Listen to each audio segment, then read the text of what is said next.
સમી Radhanpur highway પર ગંભીર અકસ્માત થયો છે। એસટી બસ અને રિક્ષા વચ્ચે અકસ્માત થતા 6 લોકોના મોત થયા છે। મૃતકો રાધનપુરના વાદી વસાહતના રહેવાસી હતા, જેઓ પોતાના ઘરે જઈ રહ્યા હતા તે દરમિયાન અકસ્માત થયો હતો। બીજી તરફ લાશોને કાઢવા માટે ક્રેન બોલાવાઈ છે, ત્યારે હિંમતનગરથી માતાના મઢ જતી એસટી બસે રિક્ષાને અડફેટે લીધી હતી, જેથી રિક્ષાનો કચ્ચરઘાણ થયો, જ્યારે રિક્ષામાં સવાર 6 લોકોના મોત થયા। સમીના ગોચનાદ નજીક અકસ્માત થયો છે। આ અકસ્માતમાં રિક્ષામાં સવાર લોકો બસના આગળના ભાગમાં દબાઈ ગયા હતા, જ્યારે બસ રોડની નીચે ઉતરી હતી। મૃતકો રાધનપુરના વાદી વસાહતના રહેવાસી હતા।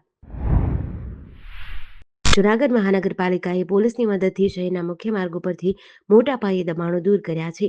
આ કાર્યવાહીમાં 3 દરગાહ, 5થી વધુ મંદિરો અને અસામાજિક તત્વોના 2 મકાનો સહિતના દબાણો હટાવ્યા છે। દબાણ હટાવ અભિયાન અંતર્ગત ગાંધી ચોક, દાતા રોડ અને તળાવ દરવાજા નજીક પેટ્રોલ પંપ પાસેની દરગાહો દૂર કરાઈ છે। આ ઉપરાંત ખાડિયા વિસ્તાર સહિતના વિસ્તારોમાંથી અસામાજિક તત્વોના મકાનો તોડાયા છે।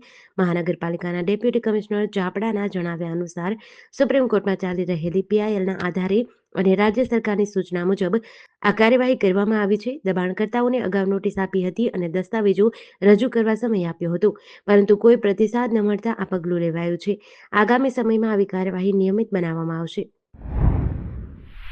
પાકિસ્તાનના આર્મી ચીફ જનરલ અસીમ મુનીરે કહ્યું કે પાકિસ્તાનનો પાયો કલમા પર નાખવામાં આવ્યો હતો। અમે દરેક બાબતમાં હિન્દુઓથી અલગ છીએ। અમારો ધર્મ અલગ છે, અમારા રીત રિવાજો અલગ છે, સંસ્કૃતિ અને વિચારસરણી અલગ છે। આ દ્વિરાષ્ટ્ર સિદ્ધાંતનો પાયો હતો। દેશની રાજધાની ઇસ્લામાબાદમાં પ્રથમ ઓવરસીઝ પાકિસ્તાની કોન્ફરન્સમાં જનરલ મુનીરે આ વાત કહી હતી। આ પરિષદમાં પાકિસ્તાનના વડાપ્રધાન શાહબાઝ શરીફ સહિત ઘણા ટોચના નેતાઓ હાજર હતા। જનરલ મુનીરે કહ્યું, તમારે તમારા બાળકોને પાકિસ્તાનની કહાની કહેવી જોઈએ। આપણા પૂર્વજો માનતા હતા કે આપણે હિન્દુઓથી અલગ છીએ, આપણા વિચારો, મહત્વાકાંક્ષાઓ અલગ છે, એટલા માટે આપણે એક દેશ નહીં પણ 2 દેશ છીએ। આપણા પૂર્વજોએ આ દેશ માટે બલિદાન આપ્યું છે।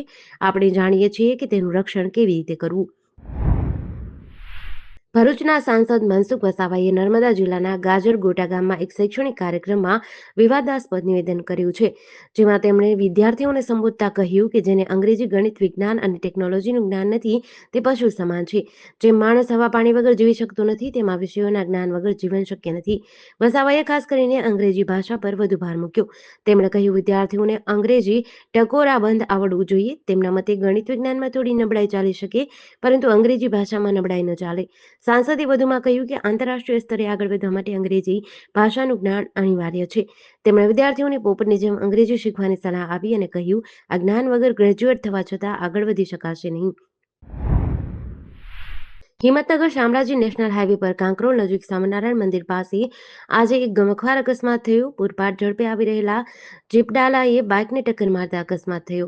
હિંમતનગરના રામપુરના રહેવાસી બાલુસિંહ ચૌહાણ અને તેમની પત્ની અમૃતબેન બાઇક પર હિંમતનગર જતા હતા। આ દરમિયાન જીપડાલા ચાલકે પૂર ઝડપે વાહન હંકારી બાઇકને ટક્કર મારી હતી।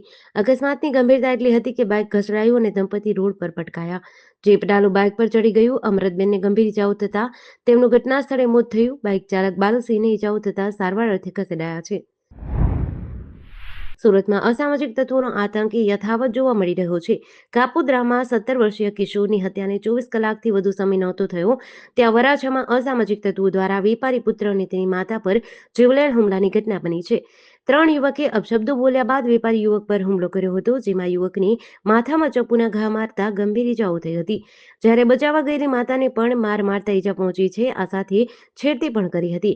આ સમગ્ર ઘટના સીસીટીવીમાં બની છે। આ સાથે જ વરાછા પોલીસ દ્વારા તાત્કાલિક ઘટનાને ગંભીરતાથી લઈને ગણતરીની કલાકોમાં જ ત્રણેય આરોપીને ઝડપી પાડ્યા હતા। આ ઘટના સ્થળે લઈ જઈ પાઠ ભણાવ્યો હતો। આરોપી હાર્દિક, ઉદય અને સતીશે સામાન્ય બોલાચાલીની અદાવત રાખી તમામે ભેગા મળી દીપેનને ગડદાપાટુનો માર મારી અને આંખે મુક્કો મારી ઈજા પહોંચાડી હતી। સતીશે દીપેનને છરીથી માથાના ભાગે ઈજા પહોંચાડી હતી। નેશનલ હેરાલ્ડ કેસમાં ઈડી દ્વારા સોનિયા રાહુલ ગાંધી સામે ચાર્જશીટ દાખલ થતા ભરૂચમાં રાજકીય માહોલ ગરમાયો છે। ભરૂચ જિલ્લા ભાજપ અને યુવા મોરચાએ પટેલ સુપર માર્કેટ પાસે હનુમાન મંદિર નજીક ભ્રષ્ટાચાર વિરોધી પ્રદર્શન યોજ્યું હતું, જેમાં કાર્યક્રમમાં જિલ્લા ભાજપ પ્રકાશ મોદી અને યુવા મોરચા જિલ્લા પ્રમુખ ઋષભ પટેલ સહિત મોટી સંખ્યામાં કાર્યકરો હાજર રહ્યા હતા। કોંગ્રેસના નેતાઓ વિરુદ્ધ સૂત્રોચ્ચાર કર્યા હતા। પોલીસે સમયસર દખલ કરીને પૂતળા કબજે કર્યા હતા। અનેક કાર્યકરોને શાંતિપૂર્ણ રીતે વિખેર્યા હતા। આ પ્રદર્શન સામે કોંગ્રેસ તીવ્ર પ્રતિક્રિયા આપી છે, જિલ્લા કોંગ્રેસ પ્રમુખ રાજેન્દ્રસિંહ રાણાએ કહ્યું કે 2027માં ભાજપની સત્તા જવાના સંકેત છે. જનતાનો વિશ્વાસ ભાજપમાંથી ઓછો થઈ રહ્યો છે. પાલિકાના વિપક્ષ નેતા શમશાદ અલી સૈયદે ચેતવણી આપી કે ભાજપની નિમ્ન કક્ષાની રાજનીતિનો જવાબ આપવામાં આવશે. પાટણ જિલ્લાના સિદ્ધપુર તાલુકાના ફૂલપુરા વિસ્તારમાં રહેતા શિલ્પાબેને પોતાના પતિ, સાસુ અને નણંદ વિરુદ્ધ ફરિયાદ નોંધાવી છે. આ કેસમાં પોલીસે ઘરેલુ હિંસા અને દહેજ પ્રતિબંધક કાયદા હેઠળ ગુનો નોંધ્યો છે. શિલ્પાબેનના લગ્ન 24 ફેબ્રુઆરી 2024ના રોજ વડગામના કોદરામના સંકેત કુમાર સાથે થયા હતા. લગ્ન પહેલા શિલ્પાબેને આ સંબંધ માટે ના પાડી હતી, પરંતુ આગેવાનોના દબાણથી અને સંકેતે સારી રીતે રાખવાની બાંહેધરી આપતા તેઓ લગ્ન માટે તૈયાર થયા હતા. લગ્ન બાદ સાસરીમાં શિલ્પાબેનને ઘરકામના બહાને હેરાન કરાઈ હતા. જેઠાણીએ તેમને સોફા પર બેસવાની પણ મનાઈ કરી હતી. પતિએ તો ગમતી નથી કહીને પિતા પાસેથી પૈસા લાવવાનું દબાણ કર્યું હતું. શિલ્પાબેનના પિતાએ રૂપિયા 4 લાખ આપ્યા હોવા છતાં સાસરિયાઓએ તેમને ઘરમાંથી કાઢી મૂક્યા હતા.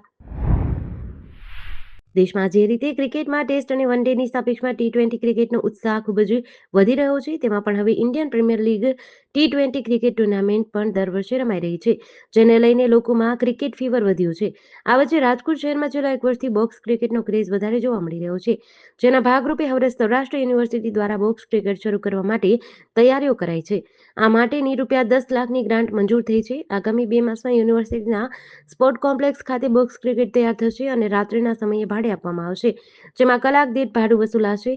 ફીની વાત કરીએ તો રાજકોટ શહેરમાં અન્ય જગ્યાએ બોક્સ ક્રિકેટ ચાલે છે, ત્યાં જેટલી ફી હશે તેના કરતાં 100 થી 200 રૂપિયા ઓછી ફી રાખવામાં આવશે. સુરત શહેરના મહત્વાકાંક્ષી પ્રોજેક્ટ પૈકીના એક મેટ્રો પ્રોજેક્ટને કારણે શહેરમાં ભારે મુશ્કેલીમાં મુકાયું છે. મેટ્રોની કામગીરી જ્યારથી શરૂ થઈ ત્યારથી વાહન ચાલકો હાલાકીમાં વધારો થઈ રહ્યો છે.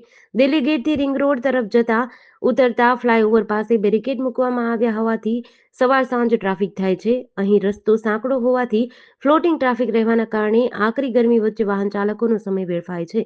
ગરમીનો પારો સતત વધી રહ્યો છે, ત્યારે ટ્રાફિક સિગ્નલ ઉપર 1 મિનિટ ઉભા રહેવામાં પણ વાહન ચાલકો મુશ્કેલી અનુભવે છે. કલાક જેટલો સમય ટ્રાફિકમાં ફસાઈ રહેવાના કારણે ભર ઉનાળામાં વાહન ચાલકોની સ્થિતિ કફોડી બની છે. મેટ્રોની આ કામગીરી ક્યારે પૂર્ણ થશે અને ક્યારે સમસ્યામાંથી છુટકારો મળશે તે સૌ કોઈ વિચારી રહ્યા છે.